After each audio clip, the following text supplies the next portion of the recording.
Good day, everyone.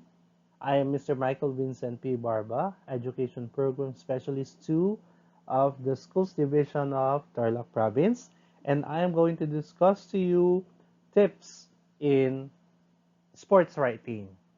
Mga tips sa pagsulat ng artikulong pang-sport.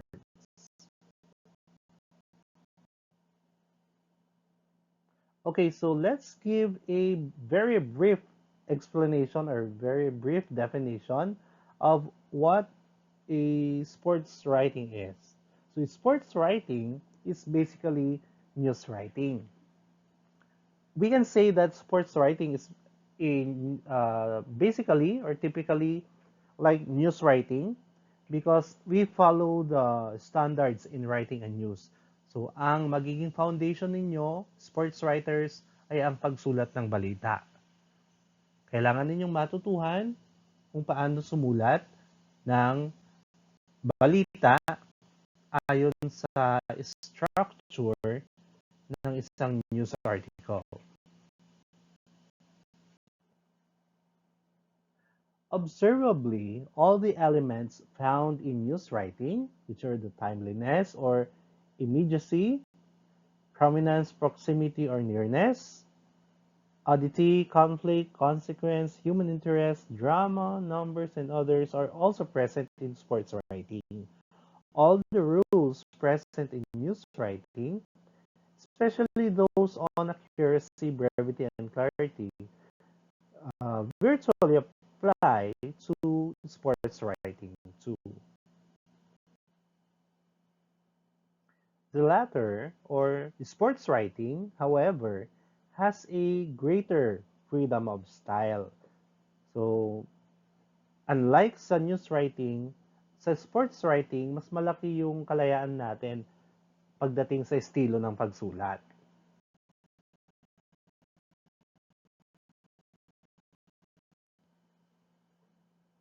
We have the different kinds of sports article. The first one, or the most common among them all, is the straight or spot sports news. Consists of facts reported without elaboration. Next is the sports news feature. This is based on facts, and writer may give his impressions, may describe and narrate without resorting to biased opinion. We also have the following: the advanced or follow-up sports report, sports news bits, sports news analysis, in-depth sports news, survey sports news, and as well as editorial or column concerning or pertaining to sport.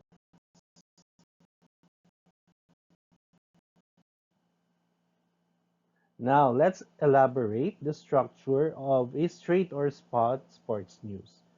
So, just like in news writing, in a news article, meron din tayong lead na tinatawag. So, you can put one paragraph as your lead. Next part is the narration of match highlights. Dito mo ina-narrate yung mga highlights doon sa sports event. You can use 2 paragraphs for this. Next is quoted statements. Ito yung mga interviews na gagawin mo at ipapasok mo ito dun sa iyong sports news article.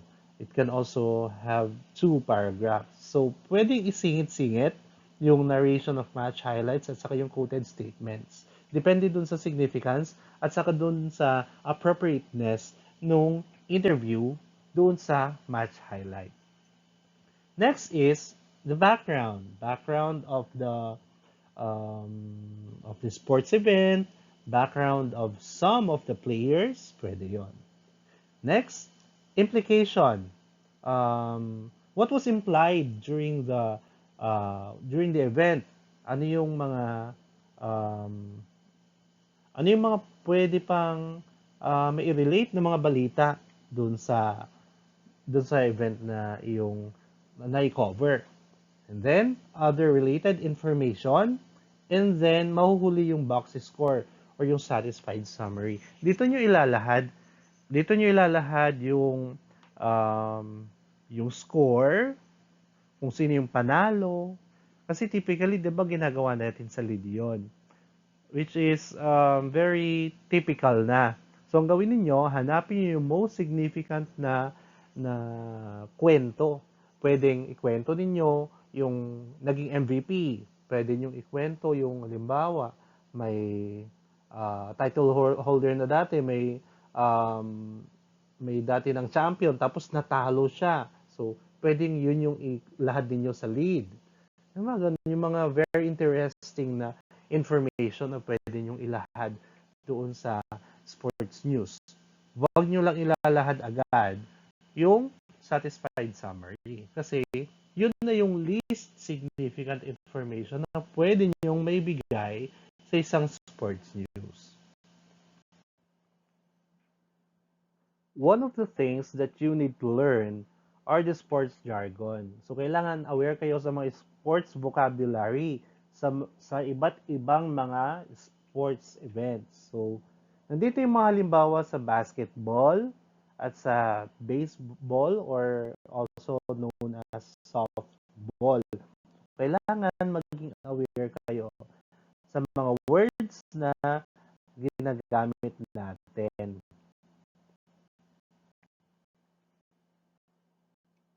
So we also have here the sports vocabulary for volleyball, soccer football, and for SIPA.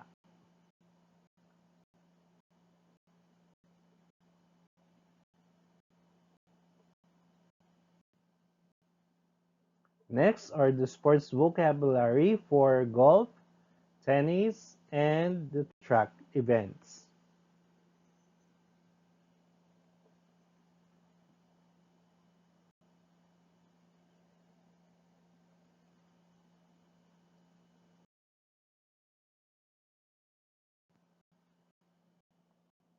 Another are the sports vocabulary for field events, cycling, and boxing.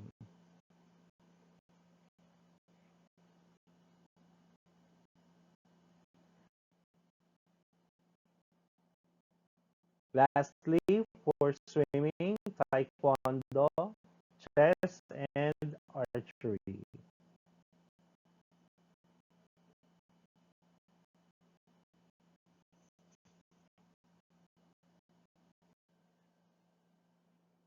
Now, let's talk about the 10 qualities of a good sports writer. Number one, must constantly bear in mind that he writes for his readers and not for himself. So, dapat kailangan mong i-consider yung mga readers mo. Number two, must attend games as a reporter, not as a spectator or cheerer. Number three, must observe accuracy in his articles or write-ups. Number four, must observe accuracy in data and information. Number five, must be fair and unbiased in reporting, even though he has a favorite team among the competing groups. And number six, must know sports well enough, its rules, its strategies, team and player records, and the like. Number seven, must know the coaches and players as intimately as possible. Kaya importante yung nag-interview tayo. Number eight, must be able to take notes quickly without losing the sequence of the play. Isa yun sa skill na dapat ninyong matutuhan. And number nine, must use the specialized language of the particular sports he is reporting. Kaya dapat aware tayo sa mga sports vocabulary. And number 10, must avoid sports slang and trite expressions, and should tell the story in plain, factual terms and truly describe the action. Must not make comments without supporting them with facts on which these are based. Mahalaga na alam natin yung sports vocabulary, but not in the sense na ginagamit natin yung mga sports vocabulary to insert sports slangs and trite expressions na hindi na naiintindihan ng um, mga readers natin.